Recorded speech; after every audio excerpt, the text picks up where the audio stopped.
মুহূর্তে সবথেকে বড় খবরের দিকে নজর রাখতেই হচ্ছে।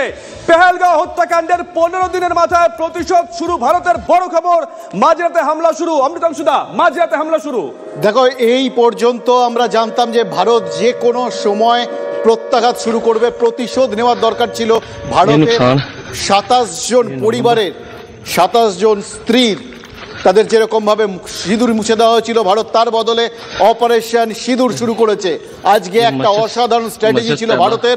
ভারত প্রাথমিকভাবে বলেছিল আজকে যে সাধারণ মানুষের জন্য মক ড্রিল শুরু হবে, কিন্তু সবাই যখন ভেবেছিল মক ড্রিল মানে হচ্ছে এরপর ধাপে ধাপে ভারত কিছু করবে, সেই সময় মাঝরাতে ভারত একযোগে হানা দিয়ে পাক অধিকৃত কাশ্মীরের 9টা জায়গায় সমস্ত রকম পাক যতগুলো জঙ্গি ঘাঁটি ছিল সব গুড়িয়ে দিয়েছে। জৈশ, লস্কর সবার ঘাঁটি গুড়িয়ে দিয়েছে। শুভজিৎ, আমরা নন স্টপ কভারেজ দিচ্ছি, টিভি9 বাংলা নন স্টপ কভারেজ। ছবি একবার দেখুন, এক্সক্লুসিভ যে ছবি আমরা দেখাচ্ছি, ভারতের অপারেশন সিঁদুর এক্সক্লুসিভ ছবি টিভি9 বাংলার পর্দায়। পর একের পর এক মিসাইল আছড়ে পড়ছে পিওকেতে, একের পর এক জঙ্গি ঘাঁটি ধ্বংস হচ্ছে। অমৃতাংশুদা যে কথা বলছিল, একই সঙ্গে অমৃতাংশুদা এয়ার স্ট্রাইক এবং সার্জিক্যাল স্ট্রাইক একই সঙ্গে এবং রাফাল একের পর এক উড়েছে এবং ধ্বংস করে দিয়েছে। পাকিস্তান কোনো রকম বোঝার আগেই, প্রতিরোধ গড়ে তোলার আগেই তারা যখন দেখেছে তখন দেখেছে তাদের জঙ্গি ঘাঁটিগুলো ধ্বংস হয়ে গেছে। এইখানেই এই ভাওয়ালপুরে জৈশের মূল ঘাঁটি, এখানে মাসুদ আজাহার 1999 থেকে ঘাঁটি গেড়ে বসে আছে। এই জায়গাগুলোই আসলে হচ্ছে লঞ্চিং প্যাড, এগুলোই হচ্ছে জঙ্গিদের ধাত্রীভূমি। এখান থেকে একের পর এক জঙ্গি টিমকে ভারতে পাঠিয়ে নাশকতা চালিয়েছে পাকিস্তান এবং সেইটাই জবাব দেওয়া শুরু করেছে। এবং এই অপারেশন সিঁদুরের পুরো অপারেশনটাকেই মনিটর করছেন প্রধানমন্ত্রী নরেন্দ্র মোদী স্বয়ং। আমরা রাত্রিবেলায় যখন 1:45 এই আক্রমণ শুরু হয়, তারপরেই রাজনাথ সিং আমাদের প্রতিরক্ষা মন্ত্রী তিনি জানিয়ে দেন টুইটারের মাধ্যমে, ভারত মাতা কি জয়। শুধু এই ছোট্ট শব্দবন্ধ এটাই বুঝিয়ে দেয় ভারত ঠিক কি মানসিকতা নিয়ে ঝাঁপিয়ে পড়েছে জঙ্গিদের ওপর। সমস্ত জঙ্গিকে ধ্বংস করে দেওয়াই এই মুহূর্তে ভারতের সব থেকে বড় লক্ষ্য। এবং যে মুহূর্তে শুভজিৎ ভারত এই আঘাত হানতে শুরু করেছে, গোটা বিশ্বে কিন্তু হইচই পড়ে গেছে। ট্রাম্প আজকে নিজে অলরেডি বৈঠকে বসে গেছেন, হয়তো সাংবাদিক সম্মেলন করবেন। এবং ইতিমধ্যেই পাকিস্তানের সঙ্গে আমেরিকার তরফ থেকে কথা বলা হচ্ছে। একই সঙ্গে আমাদের নিরাপত্তা উপদেষ্টা অজিত দোভালের সাথে আমেরিকা কথা বলেছে। একদমই। অমৃতাংশুদা, এই মুহূর্তে আমাদের সঙ্গে দুজন সহকর্মী রয়েছেন, জ্যোতির্ময় রয়েছেন এবং রয়েছেন সায়ন্ত। জ্যোতির্ময়ের কাছে আগে যায়। জ্যোতির্ময়, 5-1 আপডেটটা নিয়ে নেই। দেখো, এই মুহূর্তে যে খবর আমরা পাচ্ছি তা কিন্তু সেনাবাহিনীর তরফে চরম তৎপরতা শুরু হয়ে গিয়েছে এলওসি বরাবর যাবতীয় প্রত্যেকটা ইনস্টলেশন সিকিউর করার জন্য। তার কারণ পাকিস্তানের তরফ থেকে যে কথা জানানো হয়েছে, তারা একদিক থেকে হামলার কথা, প্রত্যাঘাতের কথা সম্পূর্ণভাবে তারা স্বীকার করে নিয়েছে এবং তাদের দাবি যে এক্ষেত্রে তারা ভিকটিম, অর্থাৎ শাহবাজ শরীফ তিনি নিজে বিবৃতি দিয়ে জানিয়েছেন যে তাদের লোকালয়গুলিতে হামলা চালানো হয়েছে এবং সেক্ষেত্রে তাদের পাল্টা প্রত্যাঘাত করার সম্পূর্ণ অধিকার রয়েছে। কিন্তু ভারত ক্যাটেগরিক্যালি জানিয়ে দিয়েছে যে তারা শুধুমাত্র যে সমস্ত টেরর হাইড আউটগুলি রয়েছে সেগুলিকে টার্গেট করেছে, কোনো সিভিলিয়ানকে টার্গেট করা হয়নি, কোনো আর্মি ইনস্টলেশনকে টার্গেট করা হয়নি।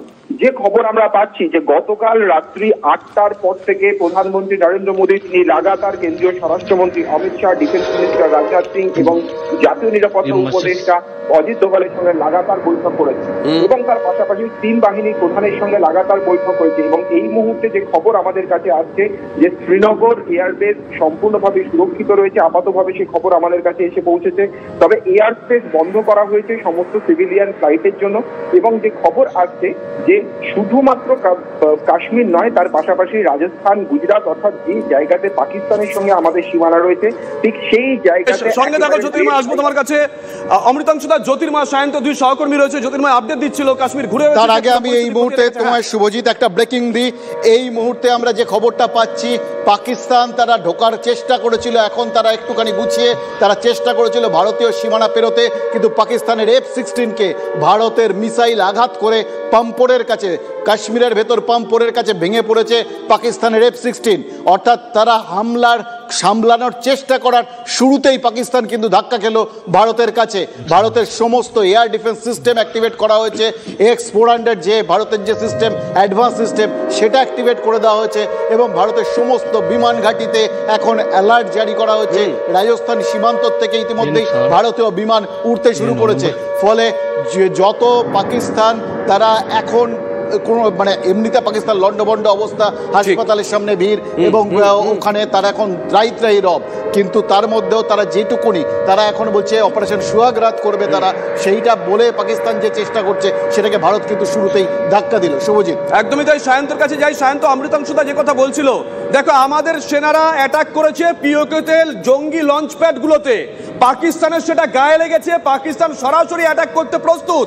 যদিও অমৃতাংশুদা যে কথা বলছিল ভারতের তরফ থেকে শুরুতেই বুঝিয়ে দেওয়া হয়েছে ভাই ঢিল ছুড়লে পাটকেল খেতে হবে। সায়ন্ত, একদমই শুভজিৎ, তুমি দেখো আরো একটি কৌশলের কথা তোমাকে বলি। প্রত্যেক দেশবাসীকে যখন মক ড্রিল করতে বলা হচ্ছে, যে যুদ্ধের প্রস্তুতি নিতে বলা হচ্ছে, তার সেই কৌশলের মধ্যেই কিন্তু পাকিস্তান অধিকৃত জম্মু কাশ্মীরের জঙ্গিদের লঞ্চ প্যাডের উপরে হামলা করে ভারত। এবং শুধু ভারত সে প্রত্যাঘাতই করেনি, একই সঙ্গে তোমাকে বলে রাখি এয়ার স্ট্রাইক, গ্রাউন্ড স্ট্রাইক দুটো একসঙ্গে হয়েছে, যে কারণে পাকিস্তান কিন্তু বুঝে ওঠার আগেই যাবতীয় লঞ্চ প্যাড 9টি জায়গায় মিসাইল অ্যাটাক এবং লঞ্চ প্যাডগুলো সম্পূর্ণ তছনছ হয়ে গিয়েছে। পাকিস্তান কিন্তু সম্পূর্ণ দিশারা হয়ে পড়ে যখন একের পর এক মিসাইল এসে আঘাত হানে সবকটি লঞ্চ প্যাডে। স্বাভাবিকভাবেই পাকিস্তানের তরফ থেকে মিসাইল অ্যাটাক করা হলেও ভারতের এয়ার ডিফেন্স সিস্টেম এতটাই অ্যাক্টিভ থাকে এবং এতটাই সক্রিয় ছিল যে কোনো রকম বড়সড় আঘাত ভারতের উপর পড়েনি। একই সঙ্গে তোমাকে জানিয়ে রাখি, শুধু F-16 নয়, যেটা পাকিস্তানকে দেওয়া হয়েছিল চীনের তরফে, সেই JF-17ও ভেঙে পড়েছে ভারতে। অর্থাৎ দুটি যুদ্ধ বিমান, পাকিস্তানের যেটা দুটো শক্তিশালী যুদ্ধ বিমান, সেই দুটো যুদ্ধ বিমান কিন্তু ভেঙে পড়ার খবর ইতিমধ্যেই ভারতীয় বায়ুসেনার তরফে জানানো হয়েছে। এবং এই অস্ত্র অর্থাৎ ভারতীয় সেনা যেভাবে আজকে একের পর এক স্ট্রাইক করেছে পাকিস্তানের ওপরে, তারা রীতিমতো হতভম্ব হয়ে যায় যে কোথা থেকে সামলাবে। একের পর এক মিসাইল উড়ে আসতে থাকে ভারতের দিক থেকে।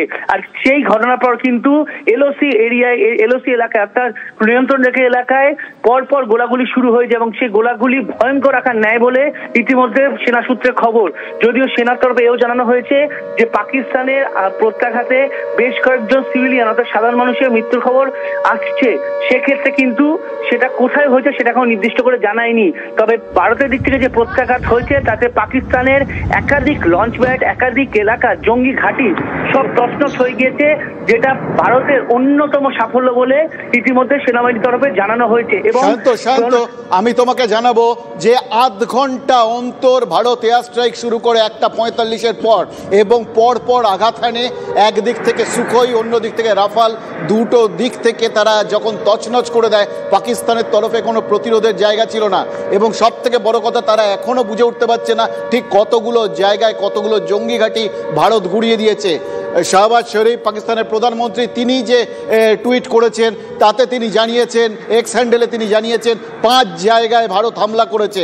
অন্যদিকে পাকিস্তানের সেনাবাহিনীর তরফ থেকে জানানো হচ্ছে 3 জায়গায়, কিন্তু আমরা যা জানতে পারছি 9টা জায়গায় পাকিস্তানের পাক অধিকৃত কাশ্মীরের 9টা জায়গায় জঙ্গি ঘাঁটি, সেটা জৈশে হোক, লস্করে তৈবার হোক, সব গুড়িয়ে তছনছ করে দিয়েছে ভারত।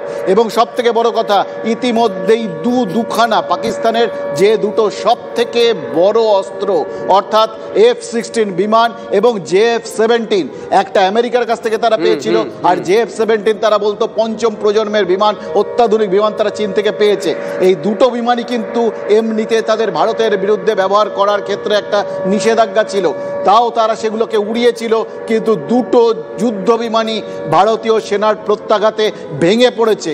ফলে শুরুতেই পাকিস্তানের কোমর ভেঙে দিয়েছে ভারত। শান্ত, একদমই অমৃতাংশুদা, একটা বিষয় কিন্তু সবথেকে গুরুত্বপূর্ণ, সুখোই, রাফাল, এই যে দুটো যুদ্ধ বিমান, এইটা কিন্তু ভারতীয় বায়ুসেনার অন্যতম মেরুদণ্ড। আর সেই মেরুদণ্ড কতটা কার্যকরী ভূমিকা নিতে পারে যে কোনো অপারেশনে, সেটা কিন্তু বুঝিয়ে দিল এই অপারেশন সিঁদুরে। মূলত একদিকে সুখোই 30, অন্যদিকে রাফাল যেভাবে এয়ার স্ট্রাইক চালিয়েছে, আরো সঙ্গে হচ্ছে গ্রাউন্ড স্ট্রাইক, এই স্থলসেনা যেটা গ্রাউন্ড স্ট্রাইক চালিয়েছে, এতেই কিন্তু মূলত হতভম্ব হয়ে যায় পাক সেনা। কারণ তাদের রেডারে ধরা ধরা পড়ার আগেই কিন্তু সুখোই 30 এবং রাফাল সম্পূর্ণ তছনছ করে দেয় পাক অধিকৃত জম্মু কাশ্মীরে থাকা জঙ্গি ঘাঁটিগুলিকে।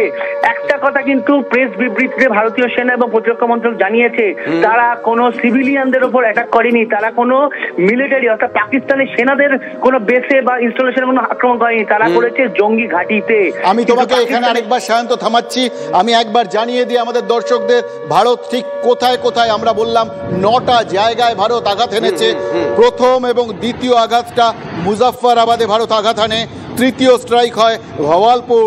এই ভাওয়ালপুরই বলছিলাম জৈশে মোহাম্মদের তাদের হেড অফিস, তাদের সদর দপ্তর, এবং এখানেই কিন্তু মাসুদ আজহার সে 1999 থেকে রয়েছে। ফলে কি হয়েছে ওখানে তার ভবিষ্যৎ এখনো আমরা জানি না। চতুর্থ স্ট্রাইক কোটলিতে আঘাত আনে ভারতীয় সেনা, স্ট্রাইক 5। পঞ্চম স্ট্রাইক চাক আমরুতে, ষষ্ঠ স্ট্রাইক গুলপুর, সপ্তম স্ট্রাইক ভীমবার, অষ্টম স্ট্রাইক মুরিদকে। এই মুরিদকেতে লস্করের বিরাট বড় একটা তাদের ঘাঁটি রয়েছে, সেটাও গুড়িয়ে দেওয়া হয়েছে সম্ভবত। স্ট্রাইক 9 ক্যাম্প নিয়ার শিয়ালকোট, শিয়ালকোটের কাছে গিয়ে নবম স্ট্রাইকটাকে করা হয়েছে। সুতরাং বুঝতে পারছো সমস্ত দিক থেকে যেখানে যেখানে বেছে বেছে ভারতের যেখানে যেখানে ক্যাম্প ছিল, দেখেছে যে জঙ্গি ঘাঁটি ছিল, প্রত্যেকটা ভেঙে গুড়িয়ে দিয়েছে ভারত। অমৃতাংশু, একটা বিষয় দেখো, ভারতের তরফ থেকে পরিষ্কার করে দেওয়া হয়েছে কোনো পাক সেনার উপর অ্যাটাক করা হয়নি, পাক নাগরিকের উপর অ্যাটাক করা হয়নি। অ্যাটাক করা হয়েছে পাকিস্তান এবং পিওকেতে থাকা 9টা জঙ্গি ঘাঁটিতে। তারপরেও কিন্তু পাকিস্তান তারা রীতিমতন একটা যুদ্ধ আবহ তৈরি করার চেষ্টা করলো, আমাদের আকাশসীমা লঙ্ঘন করার চেষ্টা করলো। দেখো এইটা যতবার পাকিস্তান করেছে তারা ধাক্কা খেয়েছে, এবারও তারা ধাক্কা খেয়েছে। আমরা জানিয়ে দিই আপনাদের যে এটা অসাধারণ একটা স্ট্র্যাটেজি ছিল ভারতের তরফ থেকে। অতীতে ভারত সার্জিক্যাল স্ট্রাইক করেছে, অতীতে ভারত বালাকোটের মতো ঘটনা ঘটিয়েছে। এবার ভারত কি করবে এটা নিয়ে সবাই শঙ্কিত ছিল। পাকিস্তান অনেকদিন আগের থেকে শঙ্কিত ছিল যে ভারত নিশ্চিতভাবেই কোনো জবাব দেবে।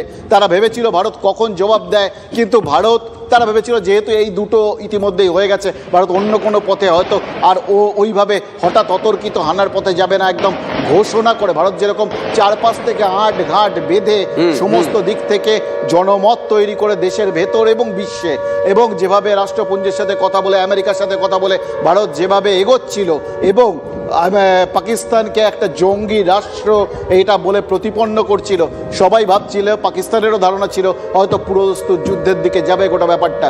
কিন্তু ভারত যে এরকম দিনের কথা যখন চারপাশে ছড়িয়ে দেওয়া হয়েছে, সবাই ভেবেছিল ভারত ধাপে ধাপে এগোচ্ছে, সাধারণ মানুষকে নিয়ে একটা মক ড্রিল করবে।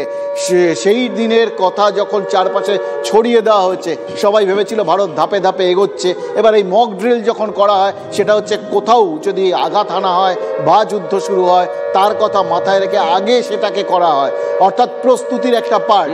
পাকিস্তানও ভেবেছিল যখন প্রস্তুতির পার্ট হচ্ছে তাহলে ভারত তারপরে কিছু একটা করবে। ভারত যে মক ড্রিলের কথা ঘোষণা করে তার আগেই আঘাত আনবে, এটা তারা এক্সপেক্ট করেনি, এবং এই জায়গাতেই ভারত প্রাথমিকভাবে সাফল্য পেয়ে গেছে। 8টার থেকে, গতকাল রাত 8টার থেকে প্রধানমন্ত্রী নরেন্দ্র মোদী, প্রতিরক্ষামন্ত্রী রাজনাথ সিং, প্রতিরক্ষা উপদেষ্টা অজিত দোভাল এবং তার সঙ্গে 3 বাহিনীর প্রধান তারা, এবং তারপরেই কিন্তু গোটা বিষয়টা চলে এবং প্রধানমন্ত্রী কন্ট্রোল রুমে প্রধানমন্ত্রী আর আজকে 15 দিনের মাথায় একেবারে 8 ঘাট বেঁধে সবকিছু গুছিয়ে নিয়ে আজকের এই স্ট্রাইক করেছে ভারত। সায়ন্ত, এই 15 দিন ধরে কিন্তু ভারত সরকার থেমেছিল না, তারা একের পর এক ডিপ্লোম্যাটিক স্ট্রাইক করে গেছে। আমরা পাকিস্তানকে দেখেছিলাম নাজেহাল হয়ে গেছে, তারা আমেরিকার কাছে যায় ধাক্কা খায়, তারা রাশিয়ার কাছে যায় ধাক্কা খায়। পুতিন সরাসরি ফোন করেছিলেন নরেন্দ্র মোদীকে, তারা রাষ্ট্রপুঞ্জের কাছে যায়, সেখানেও খুব একটা তারা সুবিধা করতে পারেনি। তারপরেই সুযোগ বুঝে ভারত একই সঙ্গে গ্রাউন্ড স্ট্রাইক এবং এয়ার স্ট্রাইক করলো। সায়ন্ত, তুমি দেখো গ্রাউন্ড স্ট্রাইক এয়ার স্ট্রাইক একসঙ্গে করা, এইটা কিন্তু সাম্প্রতিককালে কেন অতীতেও নজরে পড়েনি কারুরই। অর্থাৎ এই প্রতিরক্ষা বিষয়ে একটা বিষয় মনে করছেন যে এই যে 15 দিন, এই 15 দিনে কিন্তু যাবতীয় ঘুঁটি সাজিয়েছেন নরেন্দ্র মোদী এবং রাজনাথ সিং, অমিত শাহ। আর এই ঘুঁটি অনুযায়ী কিন্তু যাবতীয় পরিকল্পনা করেই এই আক্রমণ করা হলো পাক অধিকৃত জম্মু কাশ্মীরের জঙ্গি ঘাঁটিগুলিকে। এবং তুমি দেখতে পাচ্ছ যে একটা বিষয় যেভাবে আক্রমণ হয়েছে সেটা কিন্তু পরিকল্পনা এবং ABC বিভিন্ন একাধিক প্ল্যান করেই কিন্তু সম্পূর্ণ আক্রমণ উড়ে গিয়েছে পাকিস্তানের দিকে। পাকিস্তানের যে কটা লঞ্চ ব্যাট সে কটা লঞ্চ ব্যাট কিন্তু প্রত্যেকটি গুরুত্বপূর্ণ, কোনটা জৈশের, কোনটা মাসুদ আজহারের, এবং প্রত্যেকটা ঘাঁটি কিন্তু তাদের হেডকোয়ার্টার, অর্থাৎ হেডকোয়ার্টারে যে অস্ত্র মজুদ রাখা হয়, তাদের যাবতীয় যোগাযোগ ব্যবস্থা রয়েছে, যাবতীয় জঙ্গিরা সেখানে প্রশিক্ষণ নেয়, এটা কিন্তু সেনাবাহিনী নিজেদের গোয়েন্দা সংস্থা গোয়েন্দাদের মাধ্যমে বা বিভিন্ন ড্রোন শটের মাধ্যমে তুলে এনেছিল। আর তখনই তারপরই এই পুরো পরিকল্পনা কষা হয়। তারপরই 1:40 প্রথম স্ট্রাইক পাকিস্তানের কিন্তু জম্মু কাশ্মীরের জঙ্গি ঘাঁটিগুলিকে। আরেকটা বিষয় সহিত একটু তোমাকে থামাচ্ছি অমৃতাংশুদা, এই মুহূর্তে আমরা TV9 বাংলা যে এক্সক্লুসিভ ছবি দেখাচ্ছি, ওয়ার রুমে বসে আছেন নরেন্দ্র মোদী। গোটা বিষয়টা তিনি সেখান থেকে মনিটর করছেন। অমৃতাংশুদা যে কথা একটু আগে বলছিল যে 8টা থেকে ধারাবাহিকভাবে নরেন্দ্র মোদী একের পর এক বৈঠক করেছেন, 12টি বৈঠক হয়েছে। একের পর এক বৈঠকে একের পর এক নির্দেশিকা দিয়েছেন নরেন্দ্র মোদী। এবং সত্যি কথা বলতে কি, ভারত যখন থেকে আক্রমণ শুরু করেছে, এই যে তালমিল রেখে একই সঙ্গে এই আগে যে দুটো হয়েছিল, অর্থাৎ সার্জিক্যাল স্ট্রাইক এবং এয়ার স্ট্রাইক, দুটো আলাদা আলাদা করে হয়েছিল দুটো ক্ষেত্রে, একটা উড়ির ক্ষেত্রে, একটা পুলওয়ামার ক্ষেত্রে। এবার ভারত কম্বাইন্ড অ্যাটাক শুরু করেছে এবং ইতিমধ্যেই ভারতের নৌসেনা তারাও কিন্তু মহড়া চালাচ্ছে এবং তারাও কিন্তু স্ট্র্যাটেজিক মানে একদম এমন একটা জায়গায় রয়েছে, স্ট্র্যাটেজিক একটা লোকেশনে, যেখান থেকে তারা যে কোনো সময় করাচি বা পাকিস্তানের বন্দর এলাকায় হামলা চালাতে পারে। এটা কিন্তু মানে ভারতের প্রত্যেকটা জিনিসই মহড়ার মতো করে বলা হয়েছিল। পাকিস্তান মহড়া দেখছিল, তারা মহড়া দিয়ে পাল্টা করার কথা ভাবছিল, কিন্তু মহড়াটাই যে আসলে ভারতের পুরো জায়গায় ডিপ্লয়মেন্ট, প্রত্যেকটা জায়গায় ভারতীয় সেনাকে স্ট্র্যাটেজিক জায়গায় পৌঁছে দেওয়া, এটা তারা বুঝে উঠতে পারেনি। এটা যখন তারা বুঝে উঠতে পেরেছে, তারা প্রত্যাঘাতের যে মুহূর্তে চেষ্টা করেছে সে মুহূর্তে কিন্তু তারা ধাক্কা খেয়েছে, কারণ ইতিমধ্যেই তাদের দুটো বিমান ভারত নামিয়ে দিয়েছে। অমৃতাংশুদা, বিগত 15 দিন ধরে আমরা দেখেছিলাম নৌসেনার তরফ থেকে সোশ্যাল মিডিয়া পোস্ট করা হয়েছিল মিশন রেডি, বায়ুসেনার তরফ থেকে আলাদা করে ভিডিও প্রকাশ করা হয়েছিল, পদাতিক সেনার তরফ থেকে আলাদা করে ভিডিও প্রকাশ করা হয়েছিল। অর্থাৎ আমাদের 3 বাহিনী বারংবার বুঝিয়ে দিয়েছে যে তারা যে কোনো রকম পরিস্থিতির জন্য প্রস্তুত আছে।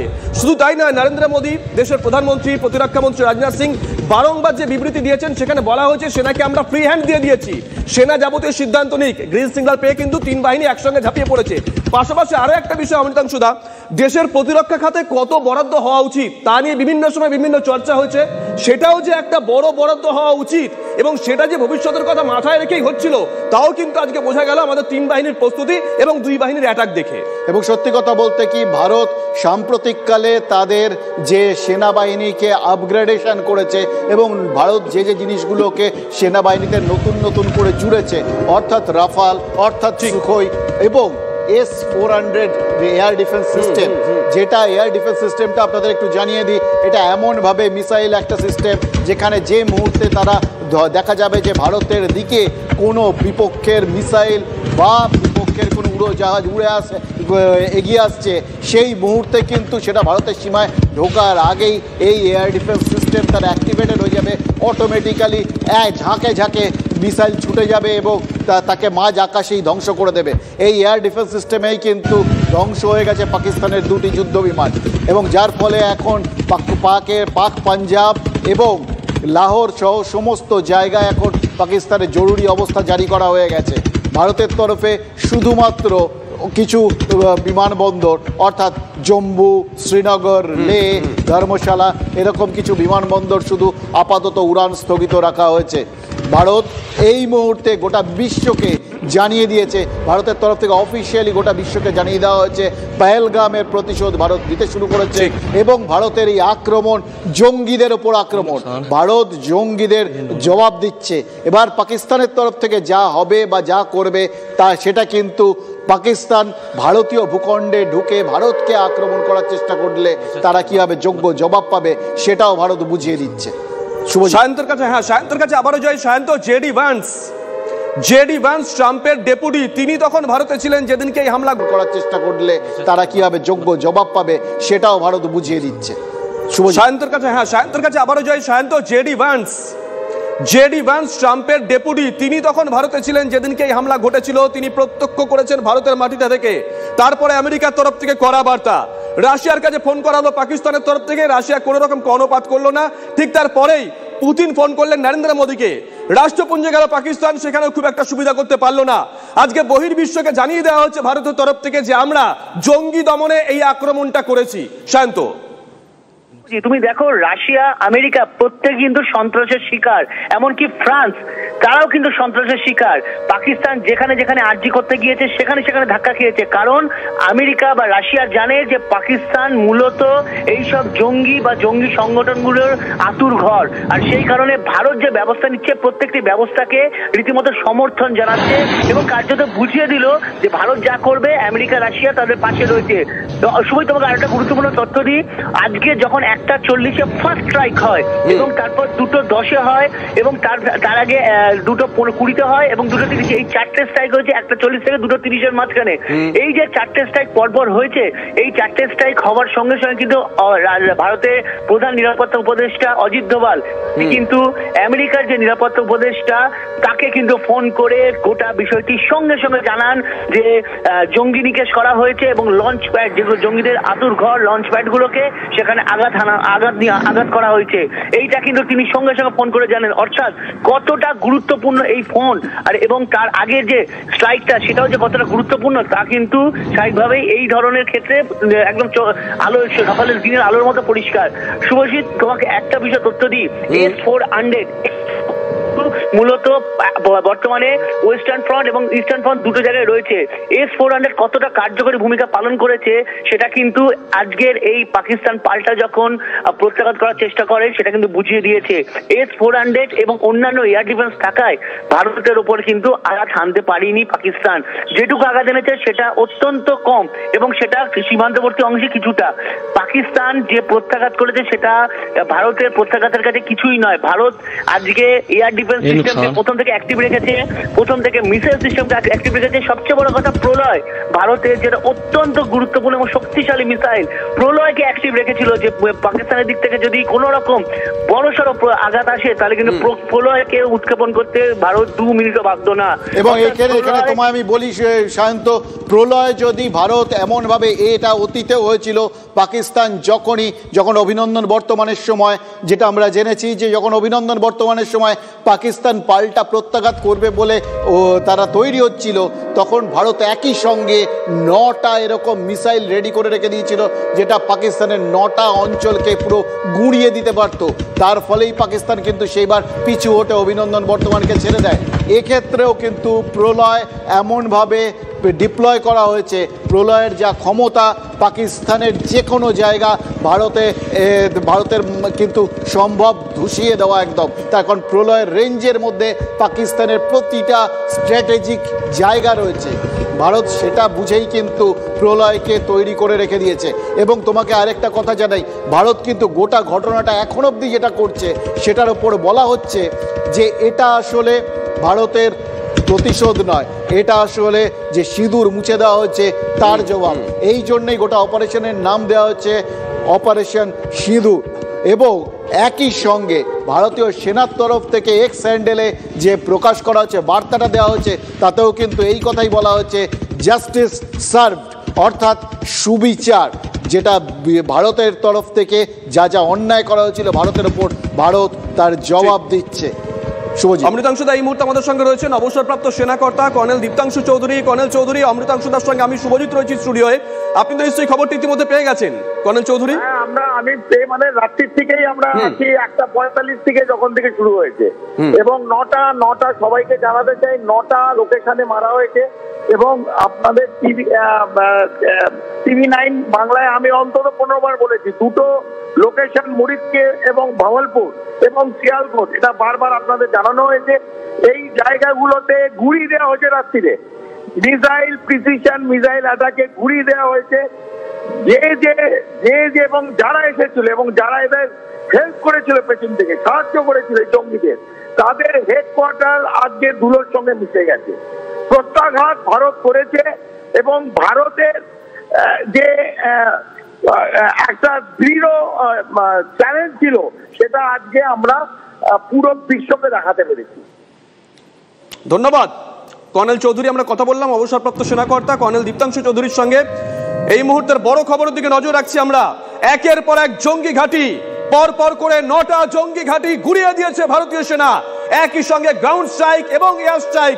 শেষ কবে হয়েছে গোটা বিশ্বে কেউ বলতে পারবে না। এর আগে আমরা দেখেছিলাম উড়ির হামলার পর 11 দিনের মাথায় সেখানে সার্জিক্যাল স্ট্রাইক হয়েছিল। বালাকোট হামলার ঠিক 12 দিনের মাথায় এয়ার স্ট্রাইক হয়েছিল। আর আজকে পেহেলগাঁও হামলার 15 দিনের মাথায় একই রকম ভাবে গ্রাউন্ড স্ট্রাইক এবং এয়ার স্ট্রাইক। নিঃসন্দেহে বড় খবর এই মুহূর্তে অমৃতাংশুদা। এবং সব থেকে বড় কথা, ভারত কিন্তু একদম মানে আমি যেটা এখনকার দিনে যে মিসাইল ছাড়া হয় সেগুলো একদম নির্দিষ্ট লক্ষ্যে, মানে একদম কোনো বাড়ির জানলা দিয়ে যদি ভেদ করবে সেই জায়গায় গিয়ে আঘাত দিতে পারে। এবং এটা কিন্তু মানে ধরো আমরা এর আগে দেখেছি, ধরো যখন সাদ্দাম হোসেন ধরা পড়েছিলেন সেই সময় ইরাকে যে বাংকারগুলো ছিল, বাংকারের ভেতর তারা লুকিয়ে থাকতেন। এবার সেই জায়গায় প্রথম মিসাইল গিয়ে ফুটো করত, আর সেকেন্ড মিসাইল সেই ফুটো দিয়ে ভেতরে ঢুকে আঘাত আনতো। মানে এই প্রিসিশনে চলে যাওয়া যেত সেই সময়। এখন তার থেকে আরো অনেক বেশি আধুনিকতা এসছে। এবং ভারত তারা কিন্তু আগের থেকে একদম পয়েন্ট আউট করে রেখেছিল, এটা যেটা বারবার ভারত বলছিল যে এই পাক অধিকৃত কাশ্মীরে এটা আসলে জঙ্গি ঘাঁটিতে পরিণত হয়েছে। এখানে পাকিস্তান একের পর এক জঙ্গি লঞ্চ প্যাড তৈরি করেছে, অর্থাৎ এখানে ট্রেনিং দেওয়া হয়, জঙ্গির আঁতুড়ঘর জঙ্গিদের তৈরি করে এখান থেকে ভারতে ঢোকানো হয় নাশকতামূলক কাজের জন্য।